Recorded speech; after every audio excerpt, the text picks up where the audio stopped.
And one of the things I like talking about is the planet that I went before, and especially the ice continents. I mean, they would have been very spectacular. This is this is the north one, which is at the bottom, right? This is the south one. See it there. Now, when I did the research, I tried to follow the lines I would find. And these giant marsh rivers, well, they look like spikes maybe when you look from a lot far up.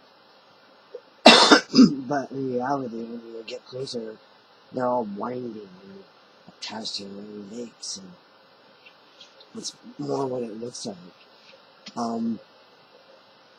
So I followed the lines of those giant marsh rivers, and generally those marsh rivers, by the time they get to the center, they're fresh water anyway. And there's a bunch of fresh water coming down into these marshes from the mountains, a bit from the mountains, Mexico, lower North America, and then from the mountains in South America, right there like this. I don't know if you can see it. It's not that big. There's South America right there. Oh, there. See it. And the mountains are all down the side like this. Like there. And that water just comes down into the giant marsh, that fresh water from the mountains. And the mountains from Antarctica as well, fresh water coming down from those mountains. And the fresh water coming also from the giant ice poles. So basically, I mean, this giant marsh gets a lot of fresh water from the land masses, a lot of it. But they're so big, by the time the water gets to closer and closer to the middle of the marshes, they're fresh. They're just as fresh. Even before they get to the middle, they're fresh. So you have that effect. And you also have the water coming down from the giant mountains of Europe also into this giant marsh that is very much connected, except that there's two canals that go through that, like that. So you get this fresh water melting from these giant ice continents. And these giant ice continents, both of them are actually connected to the mountains of Antarctica and connected to the mountains of British Columbia and Alaska. So here.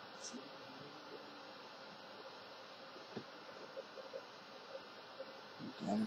And you get proof of that. It actually leaves a lot of marks on the land because it creates these spikes of glaciers that go through the mountains, and then you would get these giant rivers coming down, these spikes of ice that are connected to the giant ice continent. So it's the giant ice continent almost sits a little bit, near the mountains, covers some parts of the land, but it's connected. So that water comes down from the highest peaks, and the highest peaks are on the ice, continents.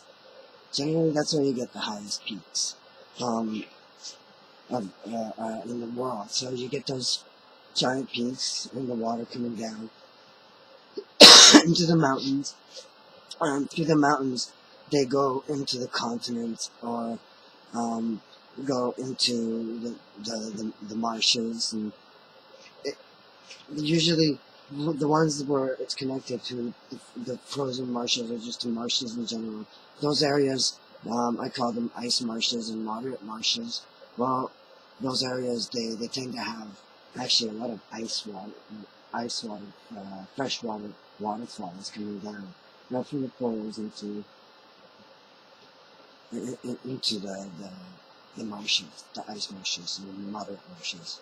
So you get both effects of that. You get that on the other side too. You get some of that water melting down into the mountains of Antarctica, and you get some of that water coming down also into some other ice and moderate marshes near the ice continent. So you get that effect. That's what you get. But it's really spectacular though. These ice continents would have actually been visible to pretty much anyone anywhere in the world. They tended to create I don't know, I forget how you say it, but the northern lights, you get the flashing lights in the sky, all kinds of colors.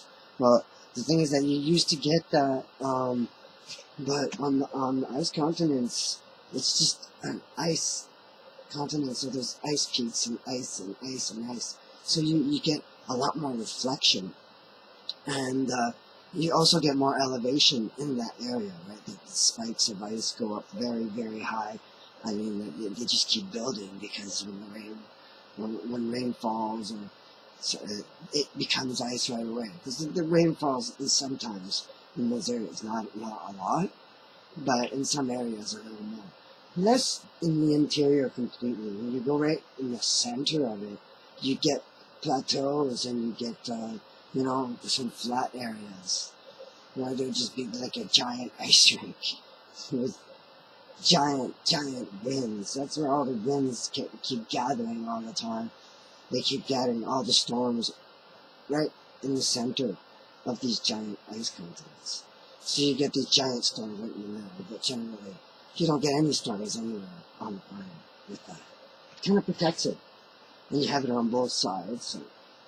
And so these ice continents actually illuminate, and you would look at the south one, and it would look like green and yellow, and you would get some whites and some beiges and some light pinks and oranges.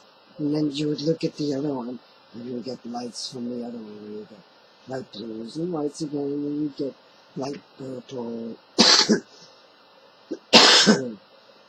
You get some green as well, some light green. So you get those lights, different lights, and different on the different poles. You get different colors of it, so you can actually tell which pole is which. Yeah, you always know what direction they're going on. And the other thing that's really spectacular about these ice continents is that because the volcanoes underneath them are the most violent, and they create all these beautiful precious stones and rocks and crystals, and you get those all over the land as well, in the rivers and on the ice and all over the place. And so you get this other effect of always this reflection of light everywhere, because it's ice and crystals and precious metals and precious rocks. So it's like it's a very shiny place. Although there's not much light, but whatever light there is, it reflects everywhere. So it looks like, Christmas with lights on the ice and all over the place. With tinsel. And the snow does the same thing. It's actually quite incredible, but you couldn't imagine it. Anyway, I have, so I could see it. And then you also get the strangest creatures on them too. There are actually surprisingly a lot of different types of life forms that were actually able to live on these ice continents, but they wouldn't have been able to live anywhere else. They died out when those ice continents broke apart. When they broke apart and they just scraped all over the land and got stuck in areas, and they couldn't survive that because then the weather had changed completely, and they weren't in their stable environment. It was actually quite stable.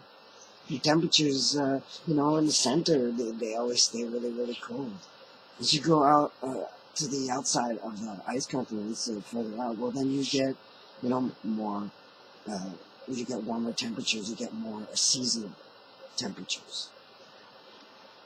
So, you get the strangest creatures. You also have all these hot springs everywhere. constantly popping up all over the place on this ice continent. And you have the strangest creatures living there because there was a lot of toxins and metals and different chemicals being spewed by the volcanoes pushing through the ice, right? Melting through the ice. So you get the strangest creatures you could imagine. That's where you get them, basically, on the ice continents. But you also get some pretty strange creatures on the giant marsh. I still call it the giant dinosaur marsh. Because it's so gigantic and the way it's created, there's a whole bunch of lava actually underneath there. So when there's less water, it doesn't push the volcanoes, the lava elsewhere, and it just spews through everywhere. So there's little geysers pushing, lava slowly into the water, into the marsh, all over the place like that constantly. So it's also another area where there's a lot of toxins and chemicals and metals and different composites of elements. So you get that there, and also you get some pretty strange creatures there. And you have to have some types of animals that are very well adapted, and usually the ones that do pretty well in that kind of environment when it's warm, lizards, reptiles do really well. So that's who reigned in that area.